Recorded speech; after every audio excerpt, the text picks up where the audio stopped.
नमस्कार। आज हम बात करेंगे सोशल रिसर्च से रिलेटेड टॉपिक्स ऑब्जेक्टिविटी पे। मैं doctor Ravindra Bansal, associate professor, department of sociology, Bareilly college Bareilly, royal Canning university. जैसा कि अभी कुछ दिन पहले हमने बात की थी सोशल रिसर्च और उसके विभिन्न बिंदुओं पर, अब बात आती है ऑब्जेक्टिविटी पे। जब बात हम ऑब्जेक्टिविटी की करते हैं तो हमको ये बात समझ में आती है कि बिना ऑब्जेक्टिविटी के रिसर्च करना उतना सही नहीं है जितना कि कहा जाता है, क्योंकि बिना ऑब्जेक्टिविटी के रिसर्च में पक्षपातपूर्ण व्यवहार रहता है। ऐसे में जो रिजल्ट निकलते हैं वो रिजल्ट विश्वास योग्य नहीं होते हैं। इसलिए ऑब्जेक्टिविटी यानी वस्तुनिष्ठता सामाजिक अनुसंधानों में बहुत ज़रूरी है। ये बात अलग है कि वस्तुनिष्ठता सामाजिक अनुसंधानों में कैसे की जाए, किस रूप में की जाए, एक समस्या है। लेकिन ऑब्जेक्टिविटी के अभाव में, वस्तुनिष्ठता के अभाव में रिजल्ट हमारे सही नहीं प्राप्त होते, यथार्थ नहीं प्राप्त होते हैं, वैज्ञानिक नहीं होते हैं, जिसके कारण हमारी जो रिपोर्ट्स निकलती, जो निष्कर्ष निकलता है, वो भले ही हमने एक तरह से साइंटिफिक मेथड का प्रयोग किया हो, लेकिन अगर ऑब्जेक्टिव नहीं है, वस्तुनिष्ठ नहीं है, तो हम उसको आगे नहीं बढ़ा सकते, क्योंकि उसमें पक्षपात रहेगा, उसमें भाई भतीजावाद का दृष्टिकोण रहेगा, उसमें अपने नैतिक मूल्य रहेंगे, अपना दृष्टिकोण रहेगा, अपनी सोच रहेगी, अपने विचार रहेंगे। ऐसे में वो सामाजिक शोध नहीं हो सकता। तो सामाजिक शोध के लिए ज़रूरी है कि हम वस्तुनिष्ठ ढंग से व्यवहार करें। जब अनुसंधानकर्ता वस्तुनिष्ठ ढंग से बात करता है तो तभी वास्तव में एक तरह से देखा जाए सामाजिक शोध का सही दृष्टिकोण हमारी समझ में आता है। सामाजिक दृष्टिकोण सामाजिक अनुसंधान में आने के बाद हम ये निश्चित रूप से नहीं कह सकते कि हम पूर्णतः वस्तुनिष्ठ हैं। इस बात को कुछ समाजशास्त्री कहते हैं, इस बात को कहते हैं समाजशास्त्री कि हम सामाजिक अनुसंधानों में बहुत ज़्यादा वस्तुनिष्ठ नहीं हो सकते। जैसे हम बात करते हैं मैक्स वेबर की। जब मैक्स वेबर की बात करते हैं तो मैक्स वेबर यहाँ पर ये कहता है कि जो सामाजिक सांस्कृतिक घटनाएं हैं उनकी प्रवृत्ति ही ऐसी है कि इनका पूर्ण उससे वस्तुनिष्ठ अध्ययन नहीं किया जा सकता। बात मैक्स वेबर की ज़रूर है कि हम पूर्णतः वस्तुनिष्ठ नहीं हो पाते, चूँकि आदमी ही आदमी का अध्ययन करता है। ऐसे में आदमी अपने आप को उस क्षेत्र से, उस समस्या से अपने आप को पूर्णतः अलग नहीं कर पाता, लेकिन इससे तो रिजल्ट गलत हो जाएंगे ना। ऐसे में मैक्स वेबर की इस बात पर अगर हम ध्यान देते हैं और इस बात को बिल्कुल लकीर बना लेते हैं तो ऐसे में सामाजिक अनुसंधान हमारे बहुत सही नहीं हो पाएंगे। क्योंकि जब हम इमानुएल दुर्खीम की बात करते हैं तो इमानुएल दुर्खीम यहाँ पर कहते हैं कि समाजशास्त्री दोनों में वस्तुनिष्ठता रखना संभव है। ऐसा नहीं कि संभव नहीं है, वहाँ पर संभव है। इस दुर्खीम यहाँ पर इस बात का भी दावा ही नहीं किया कि अपितु धर्म, श्रम विभाजन एवं आत्महत्या जैसे सामाजिक तथ्यों का वस्तुनिष्ठ अध्ययन करने में भी सफलता प्राप्त की है। मतलब उनका कहना है कि हम सामाजिक अनुसंधानों में, समाजशास्त्रीय अनुसंधानों में हम वस्तुनिष्ठ ढंग से व्यवहार कर सकते हैं, क्योंकि जब तक कि हम वस्तुनिष्ठ नहीं आएंगे होंगे तब तक हम वैज्ञानिक दृष्टिकोण को नहीं पा सकते। इसलिए ज़रूरी है कि हम वस्तुनिष्ठ ढंग से व्यवहार करें। अब बात आती है वस्तुनिष्ठता क्या होती है। इसको अलग अलग समाजशास्त्रियों ने अलग ढंग से समझाने का प्रयास किया, लेकिन सामान्य रूप से हम सभी जानते हैं कि वस्तुनिष्ठ का मतलब पक्षपात रहित, निष्पक्ष। हम जब इस चीज़ को डाटा कलेक्शन करने की बात करते हैं, डाटा कलेक्शन करते हैं, तो वही वस्तुनिष्ठ है। वस्तुनिष्ठता प्रमाण का निष्पक्षता से परीक्षण करने की इच्छा एवं योग्यता है, ऐसा ग्रीन ने कहा है। मतलब वस्तुनिष्ठ में हम प्रमाण का निष्पक्षता से, यानी जो डाटा कलेक्शन हुआ उस पर निष्पक्ष हो गए। इस आधार पर वो अपनी जाति का है, अपने धर्म का है, अपने क्षेत्र का, अपने संप्रदाय का है, अपने विचारों से संबंधित है, इस बात को अलग रख दिया। बल्कि निष्पक्ष होकर जैसा जिस रूप में है उसको वैसा ही ग्रहण करना, उसमें किसी तरह का बदलाव न करना, किस तरह का उसमें उसका निरूपण न करना, वही वस्तुनिष्ठ है। ग्रीन की ये जो बात कही जाए काफ़ी स्पष्ट है। इस तरह से फेयरचाइल्ड ने जो बात कही है, फेयरचाइल्ड कहते हैं वस्तुनिष्ठता का अर्थ वह योग्यता है जिसमें एक शोधकर्ता स्वयं को उन परिस्थितियों से अलग रख सके जिसमें वह सम्मिलित है और राग, देश और उद्वेग के स्थान पर अपक्षपात और पूर्व धारणा विहीन प्रमाणों या तर्कों के आधार पर तथ्यों का उन्हीं स्वाभाविक पृष्ठभूमि में देख सके। बहुत सही बात कही है फेयरचाइल्ड ने कि हम उन परिस्थितियों से अलग हो सके जिसमें हम सम्मिलित हैं। हम परिस्थिति में शामिल ना हो, उस घटना या समस्या में शामिल ना हो, हम घटना या समस्या से अपने आप को अलग रखते हुए उसका अध्ययन करें। हम उस घटना का पार्ट ना बच जाए। हम अगर उस घटना में शामिल हो गए और उसमें भाव विभोर हो गए तो वास्तव में हमको जो दृष्टिकोण मिलेगा वो सही नहीं मिलेगा। हमको वस्तुनिष्ठ ढंग से, हमको एक तरह से निष्पक्ष ढंग से राग, देश और उद्वेग के आधार के स्थान पर अपक्षपातपूर्ण और पूर्व धारणा विहीन प्रमाणों के जरिए हमको और या तर्क के आधार पर तथ्यों को जैसे हैं एज इट इज़ उसी रूप में हमको ग्रहण करना है, तभी हम वस्तुनिष्ठ हो सकते हैं। तो वस्तुनिष्ठता का मतलब निष्पक्षता है। वस्तुनिष्ठता का मतलब जिसमें पक्षपातपूर्ण व्यवहार नहीं है, जिसमें अपनापन का दृष्टिकोण नहीं है कि ये मेरा क्षेत्र है, यहाँ के खिलाफ अगर हम लिख देंगे तो गलत हो जाएगा, ये मेरी विचारधारा है, अगर हमारी विचारधारा के हिसाब से अगर ये हुआ तो ये होगा। उसमें अपनी विचारधारा, अपने विचार, अपनी सोच, अपने साथ घटित घटनाओं के से जोड़ के उस चीज़ को नहीं देखना है, वही वस्तुनिष्ठ है। इस तरह से हम अगर देखते हैं तो वस्तुनिष्ठता का जो दृष्टिकोण फेयरचाइल्ड ने बताया, ग्रीन ने बताया, काफ़ी हद तक स्पष्ट करता है। अब बात आती है कि वस्तुनिष्ठता के कुछ बिंदु हैं जिसके आधार पर हम इसको समझ सकते हैं कि वस्तुनिष्ठता क्या है। वस्तुनिष्ठता का दृष्टिकोण को हम काफ़ी हद तक ये भी कह सकते हैं कि यह विभिन्न प्रकार की घटनाओं से युक्त विश्व किसी व्यक्ति के विश्वासों, आस्थाओं, यश से स्वतंत्र रहने वाला एक वास्तविकता है। एक ऐसी वास्तविकता है जिसमें किसी की आशाओं, विश्वासों, यश इन सब से स्वतंत्र रहने वाला दृष्टिकोण है, जिसके प्रत्येक पक्ष को हम किसी अंतर्दृष्टि अथवा कल्पना से नहीं बल्कि वास्तविक अवलोकन से समझ सकते हैं। हम कुछ जैसा दिखाई दे रहा है, हम अपने अंदर सोच के अंतर्दृष्टि या कल्पना करके उस चीज़ को समझने का प्रयास ना करें, बल्कि जैसा जिस रूप में वो दिखाई दे रहा है उसी रूप में उसको ग्रहण करना। वो हमारे पक्ष में है, हमारे विपक्ष में है, हमारी सोच के हिसाब से है, हमारी सोच के खिलाफ है, उस हिसाब से नहीं। जैसे कि हम कह सकते हैं कि एक सामान्य धारणा है कि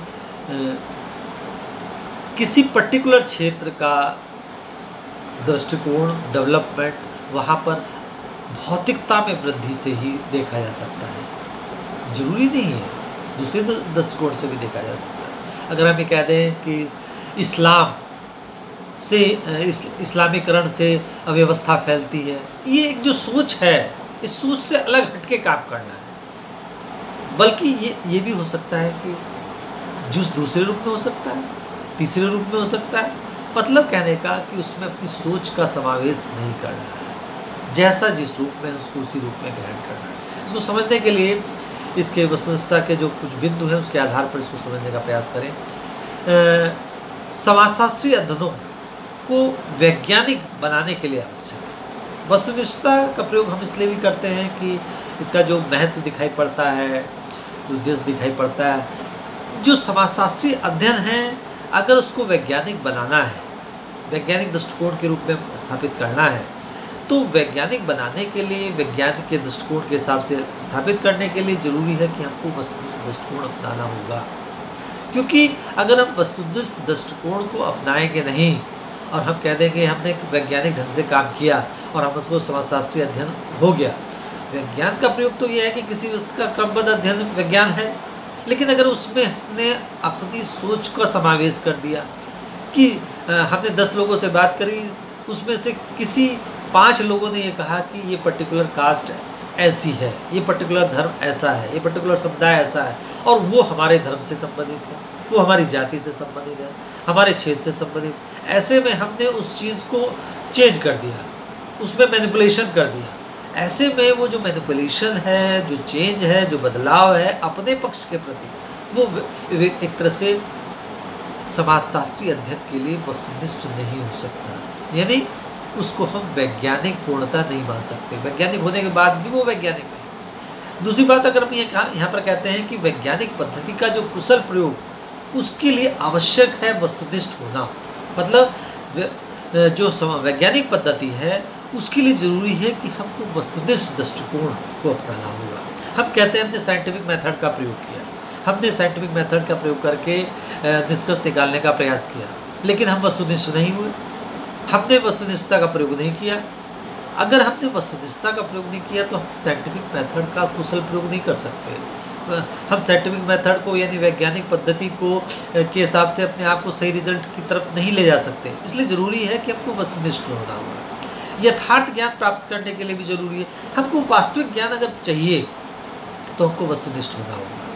हम ये जानना चाहते हैं कि दहेज प्रथा का कारण क्या है। दहेज प्रथा एक अभिशाप है भारत में, तो उसका कारण क्या है। ऐसे में हम दहेज प्रथा के जो बिंदु जिससे हम प्रभावित होते हैं, जिससे जो हमारे से रिलेटेड है, वो हमारी कास्ट से रिलेटेड अगर है, हमारी जाति से रिलेटेड है, हमारी धर्म से रिलेटेड है, हमारे क्षेत्र से रिलेटेड है, अगर उसमें हमारी जाति का दृष्टिकोण आ रहा है तो उस चीज़ को हमने निकाल दिया तो हमको रियल दृष्टिकोण नहीं मिलेगा, वास्तविक दृष्टिकोण नहीं मिलेगा। अगर हमको यथार्थ ज्ञान चाहिए, यथार्थ जानकारी चाहिए तो हमको वस्तुनिष्ठ होना पड़ेगा।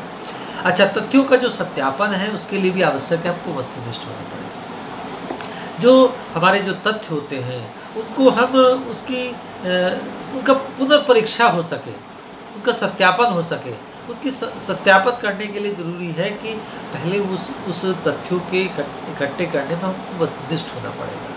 उसमें पक्षपातपूर्ण व्यवहार नहीं होना चाहिए। जब तक व्यक्ति वस्तुनिष्ठ नहीं होगा तब तक वो उस डाटा से, उस निष्कर्ष से को इस तरह से नहीं तैयार कर सकता है जिसको सत्यापन योग्य हो। सत्यापन योग्य बनाने के लिए भी वस्तुनिष्ठ होना पड़ेगा। एक तरह से निष्पक्ष निष्कर्ष प्राप्त करने के लिए आवश्यक है। जो निष्पक्ष निष्कर्ष प्राप्त करने के लिए भी हमको जरूरी है वस्तुनिष्ठ होना पड़ेगा। निष्पक्ष निष्कर्ष हमको तभी प्राप्त हो सकता है जब हम अपने आप को बिल्कुल तैयार कर लें कि हम घटना समस्या में शामिल नहीं होंगे, हम घटना के पार्ट नहीं बनेंगे, हम भाव विभोर नहीं होंगे, तो तभी हमको निष्पक्ष निष्कर्ष प्राप्त हो सकता है। इसके साथ साथ अनुसंधान के नए क्षेत्रों के लिए भी आवश्यक है। हम जब रिसर्च करते हैं तो बहुत सारी जानकारी हमको ऐसी प्राप्त होती है जो पहले से हमने सोची नहीं होती है। अब अगर हम ये सोचने लगे कि अगर ये जानकारी लीक हो गई, ये जानकारी लोग को पता चल गई, तो उससे हमारे धर्म, जाति, संप्रदाय पे, हमारे क्षेत्र विशेष पे कुछ निगेटिविटी ना हो जाए, ऐसे अगर हम सोचेंगे तो हमको नए क्षेत्रों की जानकारी नहीं मिलेगी, नई रिसर्च नहीं प्राप्त होगी, नई सोच नहीं प्राप्त होगी। ऐसे में हमको एक तरह से अनुसंधान के क्षेत्र में नए नए जो क्षेत्र हैं वो उनकी जानकारी नहीं प्राप्त होगी। इसके लिए ज़रूरी है कि हमको वस्तुनिष्ठ होना पड़ेगा। प्रतिनिधि तत्वों की प्राप्ति के लिए आवश्यक, जो प्रतिनिधि तत्व हैं उनकी प्राप्ति के लिए भी वस्तुनिष्ठता की ज़रूरत है। यानी वस्तुनिष्ठता के जरिए ही हम प्रतिनिधि तत्वों की प्राप्ति कर सकते हैं। कौन प्रतिनिधि तत्व है, कौन सही है, कौन प्रतिनिधित्व कर रहा है, उसकी जानकारी हमको प्राप्त होगी वस्तुनिष्ठ आधार पर। ये हमारे अनुसार है, ये हमारे हिसाब से नहीं है, तो वो तभी हो सकता है जब हम वस्तुनिष्ठ दृष्टिकोण को ध्यान में रखें। अनुसंधानकर्ता के नियंत्रण के लिए आवश्यक है। जब हम ये देखते हैं कि हम अनुसंधानकर्ता के नियंत्रण के लिए जरूर कि वो राग देश इन सबसे दूर हट जाए, पक्षपातपूर्ण व्यवहार से दूर हट जाए, तभी वो वस्तुनिष्ठ दृष्टिकोण को लेके आगे रिसर्च सही कर सकता है। यानी अनुसंधानकर्ता पर नियंत्रण होना चाहिए कि वो अपनी जाति को थोड़ी देर के लिए भूल जाए, अपने धर्म को थोड़ी देर के लिए भूल जाए, अपने क्षेत्र को थोड़ी देर के लिए भूल जाए। इसलिए ज़रूरी है कि जिस क्षेत्र का अध्ययन किया जाए उस क्षेत्र के लोगों को समावेशित ना किया जाए। क्योंकि जब कई बार ये होता है कि जब हम डाटा कलेक्शन करते हैं या करवाते हैं तो उस क्षेत्र के लोगों से जब पूछते हैं और तो वो दृष्टिकोण जो देते हैं वो तो प्राप्त करना ज़रूरी है। लेकिन अगर हम उस क्षेत्र के लोगों को ही सर्वेयर बना दें तो जब वो डाटा कलेक्शन करेंगे तो बहुत सारी चीज़ों को छिपा लेंगे। जिससे उनकी क्षेत्र की भावनाओं को, क्षेत्र के लोगों को या उस कास्ट, कोशिश तो ये होनी चाहिए कि हम उसकी जाति के, उसके धर्म के लोगों का समावेश उस डाटा कलेक्शन में ना करें। इस रूप में नियंत्रण हो सकता है। या फिर अगर वो करे भी उस जाति के या धर्म के लोगों को, तो उनको नियंत्रित रूप से उनको ट्रेन करके तभी उनको डाटा कलेक्शन के लिए भेजना चाहिए। तभी वास्तव में हमको अनुसंधान में सही रिजल्ट प्राप्त होगा। एक सामान्य भ्रांतियाँ हैं, उनके लिए भी एक तरह से आवश्यक है कि हमको वस्तुनिष्ठ दृष्टिकोण को ध्यान में रखना होगा। जब हम वस्तुनिष्ठ दृष्टिकोण को ध्यान रखेंगे तो जो सामान्य भ्रांतियाँ हैं, सामान्य दिमाग में है कि ऐसा इसलिए होता है, जैसे हमने मान लिया कि झुग्गी झोपड़ियों में रहने वाले सभी लोग गलत होते हैं, एक भ्रांति है। या इस्लाम से भारत का नुकसान होगा, एक भ्रांति है। लेकिन इस भ्रांति को निकाल के हमको रिसर्च करना है, क्योंकि उस स्लम एरिया में भी कोई अच्छा बच्चा पैदा हो सकता है, कोई अच्छा बच्चा आगे डेवलपमेंट कर सकता है, या निम्न लोग, गरीब लोग गलत होते हैं, ये एक भ्रांति है। इस भ्रांति को निकाल के रिसर्च करना है, इस भ्रांति को निकाल के शोध कार्य करना है। तो ये नहीं अपने आप को वस्तुनिष्ठ रखना है, वो ठीक है, वस्तुनिष्ठता में ये सब बातें हैं, लेकिन इसके साथ साथ कुछ कठिनाइयाँ भी हैं। जब हम कठिनाइयों की बात करते हैं, ये कठिनाइयाँ भावनात्मक प्रवृत्तियाँ, जो हमारे जो इमोशनल एटीट्यूड्स हैं, हम जब किसी घटना का अध्ययन करते हैं, घटना या समस्या का अध्ययन करते हैं, किसी क्षेत्र का अध्ययन करते हैं, तो वहाँ की समस्याओं को देख के हम भावविभोर हो जाते हैं। हमको भावविभोर नहीं होना, हमारे अंदर इमोशंस जागने लगते हैं कि इनकी समस्याओं को हमको समाप्त करना चाहिए। वो गरीब है, उस गरीब की को देख के अंदर अंदर एक परेशानी सी होने लगती है, उसका कल्याण करना चाहिए, इस क्षेत्र का डेवलपमेंट करने के लिए सोचना चाहिए। ये जब बातें आती हैं तो इससे वस्तुनिष्ठ दृष्टिकोण नहीं प्राप्त हो पाता, क्योंकि आदमी आदमी का अध्ययन कर रहा है। ऐसे में वो भावविभोर हो जाता है, तो इससे सही रिजल्ट नहीं प्राप्त हो पाता। ये कठिनाई है, क्योंकि आदमी आदमी का अध्ययन करता है, लेकिन सबसे दूर हटने का प्रयास करता है। इसके अलावा समाज में जो प्रचलित धारणाएँ हैं, उन धारणाओं के कारण भी हम कितना भी अपने आप को अलग करना चाहें, हम अलग नहीं कर पाते हैं। हमको पता है दहेज प्रथा गलत है, हमको पता है स्लम एरिया में रहने वाले गलत हैं, हम ये कहते हैं कि जातिवाद गलत है, हम कहते हैं धर्म के हिसाब से ये सब चीज़ गलत है। उन प्रचलित धारणाओं के हिसाब से हम जब कार्य करने के लिए आगे बढ़ते हैं, तो वो हमको परेशान करते हैं डाटा कलेक्शन करने में। और यही कारण है कि हम वस्तुनिष्ठ दृष्टिकोण को प्राप्त नहीं कर पाते। वस्तुनिष्ठ दृष्टिकोणता को अपने से के अनुसार अपने आप को एक तरह से उन भावनाओं से, उन प्रचलित धारणाओं से अपने आप को अलग नहीं कर पाते। और यही कारण है कि आपको वस्तुनिष्ठता प्राप्त करने में, वस्तुनिष्ठ दृष्टिकोण प्राप्त करने में कठिनाइयाँ होती हैं। सामान्य ज्ञान का प्रभाव भी रहता है। हम ये सोचते हैं कि ऐसा इसलिए होता है, हमारा एक सामान्य ज्ञान है। उस सामान्य ज्ञान के आधार पर हम ये कहते हैं गांव के लिए लोग सीधे होते हैं, शहरों के लोग तेज होते हैं। एक प्रचलित एक सोच है, प्रचलित सामान्य ज्ञान है। अगर हम ये प्रचलित सामान्य ज्ञान भी हमको ऑब्जेक्टिविटी की तरफ जाने से रोकता है, उसमें कठिनाई प्राप्त होती है। हम जब डाटा कलेक्शन करने जाते हैं, लोगों से मिलने जाते हैं, तो हमारे दिमाग में वो सब चलता है और उसके आधार पर हम डाटा कलेक्शन में ऑब्जेक्टिव नहीं हो पाते। इसके साथ साथ विशिष्टता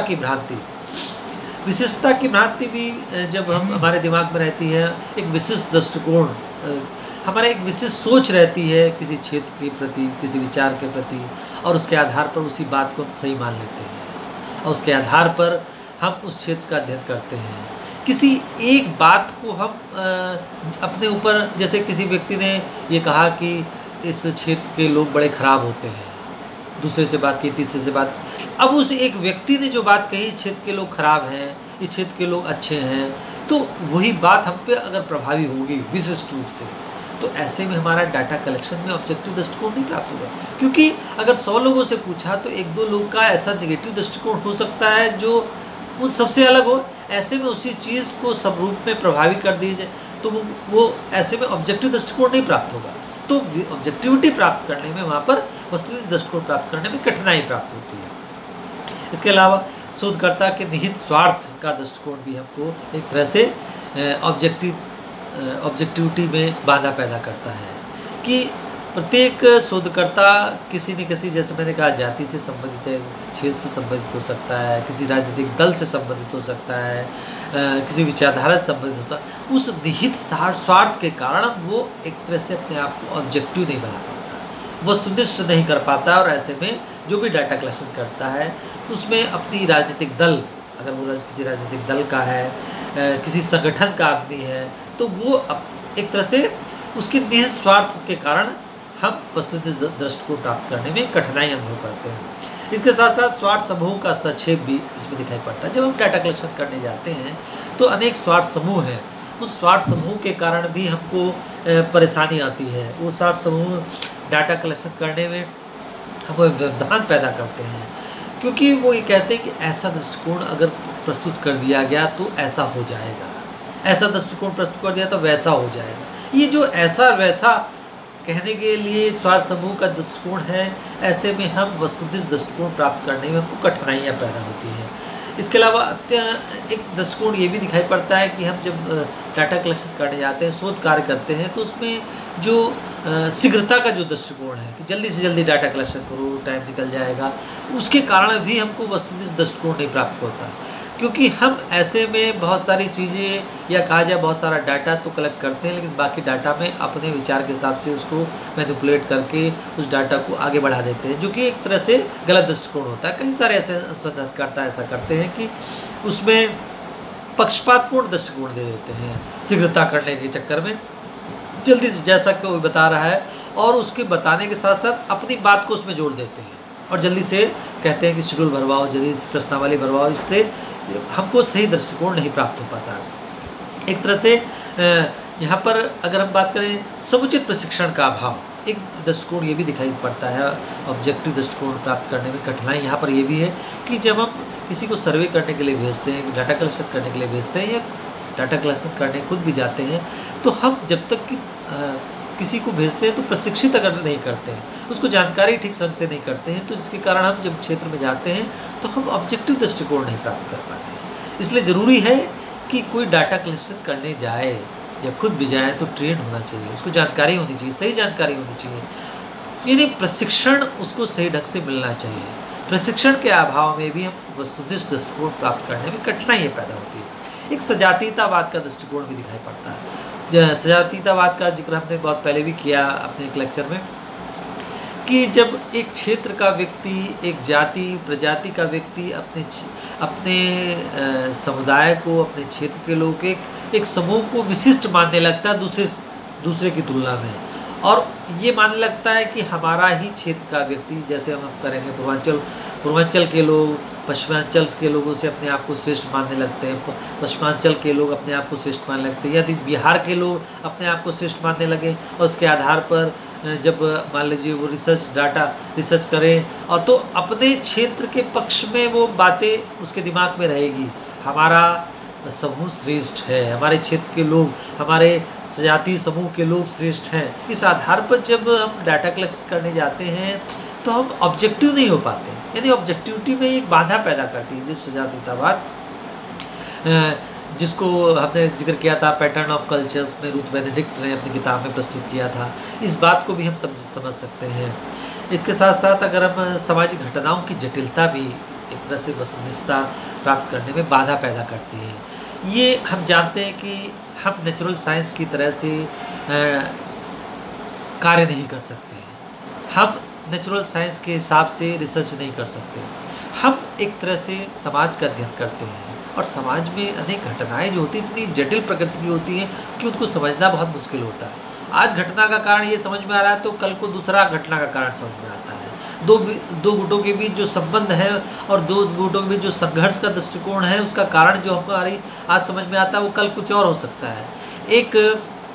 एक सास से और बहू के बीच के संबंधों के बारे में अगर एक बहू से अकेले में पूछे तो कुछ और दृष्टिकोण समझ में आता है, और सास के साथ बैठ के कुछ और दृष्टिकोण समझ में आता है। ये जो हमारी जो घटनाएं हैं, जो समस्याएं हैं, जो सामाजिक प्रक्रियाएं हैं, ये समाज को समझने का जो दृष्टिकोण है उसमें एक तरह से जटिलता दिखाई पड़ती है, जिसके कारण हम वस्तुनिष्ठ नहीं हो पाते हैं। तो ये भी वस्तुनिष्ठता के मार्ग में एक बाधा पैदा करती है। इसके अलावा साथ साथ हमारा जो पूर्वाग्रह है, हमारा जो झुकाव है, वो भी हमारे वस्तुनिष्ठता के दृष्टिकोण में एक तरह की बाधा है। अनेक बातें अपनी जगह सही हैं, कठिनाइयाँ हैं ऑब्जेक्टिविटी प्राप्त करने में, लेकिन जब तक कि रिसर्च में ऑब्जेक्टिव दृष्टिकोण नहीं होगा तब तक हमको वास्तविक दृष्टिकोण प्राप्त नहीं होगा, वास्तविक ज्ञान नहीं प्राप्त होगा, यथार्थ ज्ञान नहीं प्राप्त होगा, और हम अपने आप को एक तरह से नेचुरल साइंस के समकक्ष नहीं ला सकते। सामाजिक अनुसंधानों में ज़रूरी है कि हम अपने आप को वस्तुनिष्ठ दृष्टिकोण के हिसाब से अपने आप को एडजस्ट करें। इसके लिए ज़रूरी है कि हम एक तरह से अवधारणाओं का मानकीकरण करें। अवधारणाएं ऐसी हैं, उन अवधारणाओं को एक तरह से उसका स्टैंडर्डाइजेशन करें जिसके कारण कि हमको सही रिजल्ट प्राप्त हो। हम अपने रिसर्च में उन अवधारणाओं का प्रयोग करें जो वास्तव में समाजशास्त्र के हिसाब से हैं। इसके अलावा जो कार्यकर्ता हैं, क्षेत्र कार्यकर्ता, जो सर्वेयर हैं, उनकी ट्रेनिंग भी ज़रूरी है, और या कहा जाए उस क्षेत्र के लोगों पर कम निर्भरता हो, यानी हम उस क्षेत्र के लोगों का कम से कम प्रयोग करें, केवल डाटा कलेक्शन के लिए करें, लेकिन प्रत्येक व्यक्ति को साथ साथ लेकर डाटा कलेक्शन करने चलें उस क्षेत्र के लोगों में से, तो ऐसे में वास्तविक दृष्टिकोण नहीं प्राप्त होता। जैसे हम मान लीजिए किसी गांव में गए और गांव में जाकर किसी प्रधान जी से कहा तो प्रधान जी साथ साथ चल दिया। जब वो प्रधान जी साथ चल रहे हैं तो जब किसी व्यक्ति से कुछ पूछा तो वो व्यक्ति प्रधान जी के डर से बहुत सारी जानकारी नहीं देगा। या फिर मान लीजिए किसी जेल में गए और जेल में जाके वो पुलिस वाला साथ साथ चल रहा है, तो ऐसे में जो कैदी आंसर देंगे वो कैदी पुलिस वाले के डर से सही जानकारी नहीं देंगे। ऐसे में हम यहाँ पर ये कह सकते हैं क्षेत्र के जो कार्यकर्ता है उन पर निर्भरता कम करनी चाहिए। इसके साथ साथ रैंडम सैम्पलिंग का प्रयोग ज़्यादातर करें, जिससे कि हम प्रत्येक इकाई के चुने जाने की पूर्ण संभावना रहे। इसके साथ साथ हम यह कह सकते हैं प्रश्नावली का प्रयोग करें, सूची का प्रयोग करें, साक्षात्कार का प्रयोग करें, या और साथ में यांत्रिक साधनों का प्रयोग करें। जब हम किसी से बात करें तो उस बात की पिक्चर खींचें, उसकी वीडियो फिल्म में बना लें, उसके टेप रिकॉर्ड का प्रयोग करें, जिससे कि कई बार होता है कि जब हमने किसी से पूछा, किसी से जानकारी प्राप्त की, किसी से बातचीत करी और उस जानकारी को रिकॉर्ड नहीं किया, ऐसे में उस चीज़ को हम घर आके लिखते हैं या अगले दिन लिखते हैं, तो हम जब उसको लिखने लगते हैं और रिसर्च के लिए उसको आगे बढ़ाते हैं, तो जब हम लिखते हैं तो उसमें हमारा अपना सोच, अपनी विचार आ जाता है, क्योंकि बहुत सारी चीज़ें अगर हम उसी दिन नहीं लिखते, बहुत सारी चीज़ें हम भूल जाते हैं। इसलिए ज़रूरी है कि इसकी रिकॉर्डिंग की जाए, क्योंकि जैसा जिस रूप में है वो उसी समय तो हम कह सकते हैं, उसी रूप में तो समझ सकते हैं, लेकिन अगर हमने उसी समय उसको नहीं लिखा, अगले दिन लिखा या उससे अगले दिन लिखा, तो हमको वास्तविक दृष्टिकोण नहीं प्राप्त हो पाता। इसके साथ साथ हम स्टैटिस्टिक्स का प्रयोग करें, सांख्यिकी का प्रयोग करें। बिल्कुल सांख्यिकी का प्रयोग न करने के अभाव में जो पहले रिसर्चेस होती थी सही रिजल्ट इसलिए नहीं देती थी क्योंकि स्टैटिस्टिक्स का प्रयोग नहीं किया जाता था। स्टैटिस्टिक्स के बहुत सारे टूल्स का प्रयोग करने का चाहिए, जिससे कि हमको वास्तविक दृष्टिकोण प्राप्त हुए। हम अनेक स्किलिंग टेक्निक्स का यूज़ करें, अनुमापनों का प्रयोग करें, जिससे कि हमको वास्तविक दृष्टिकोण प्राप्त हो। एक तरह से सामूहिक अनुसंधान का प्रयोग, ग्रुप रिसर्च का प्रयोग करें, जिसमें कई सारे लोग अनुसंधान कार्य करें, जिससे कि पक्षपात पूर्ण व्यवहार होने की संभावना ही ना रहे। इसके साथ इंटरडिसिप्लिनरी अप्रोच की बात करें, जैसा कि एस दुबे साहब ने रिसर्च किया था, जिसमें बाद में इंडियन विलेज एक किताब भी सामने आई, जो काफ़ी हद तक इंटरडिसिप्लिनरी अप्रोच का या इंटरडिसिप्लिनरी रिसर्च का एक अच्छा उदाहरण है, क्योंकि डिफरेंट डिसिप्लिन से जब हम लोगों को लेकर क्षेत्र का अध्ययन करते हैं तो वास्तविक दृष्टिकोण प्राप्त होता है। ऐसे में एक तरह से हम अपने आप को वस्तुनिष्ठ रख पाते हैं। इसके साथ साथ हम एक्सपेरिमेंटल मेथड्स का प्रयोग करें, जिससे कि हमको वास्तविक दृष्टिकोण प्राप्त हो। अगर हम इन सब चीज़ों का प्रयोग करेंगे तो निश्चित रूप से वस्तुनिष्ठ दृष्टिकोण प्राप्त होगा और रिसर्च हमारी उस लेवल की बनेगी जिससे हम कह सकते हैं कि हम काफ़ी हद तक वैज्ञानिक दृष्टिकोण को अपना रहे हैं। वैज्ञानिक दृष्टिकोण हमको तभी प्राप्त हो सकता है जब हम अपने आप को वस्तुनिष्ठ रख पाएंगे। वस्तुनिष्ठता एक ऐसा पार्ट है जिसका प्रयोग अगर हम करते हैं तो निश्चित रूप से हमको सकारात्मक दृष्टिकोण प्राप्त होते हैं। निश्चित रूप से हमको जो रिजल्ट प्राप्त होते हैं उसके ज़रिए हम अपने आप को सामाजिक विज्ञानों को समृद्ध कर सकते हैं। हम ऐसे सिद्धांतों का निर्माण कर सकते हैं जिससे हम विश्व को समझ सकते हैं, समाज को समझ सकते हैं, उसके ज़रिए सामाजिक समस्याओं की समाप्ति कर सकते हैं। ये तभी हो सकता है जब हमारे अंदर मिथ्या झुकाव नहीं होगा। हम अपनी जाति धर्म को भूल के रिसर्च करेंगे, जब जाति धर्म को भूल के रिसर्च करेंगे, अपने सजातीयतावाद को हटा के रिसर्च करेंगे, तो हमको एक वास्तविक दृष्टिकोण प्राप्त होगा। और ये तभी हो सकता है जब हम इन सब चीज़ों से दूर हट जाएं। आज इतना ही, आगे फिर बात करेंगे।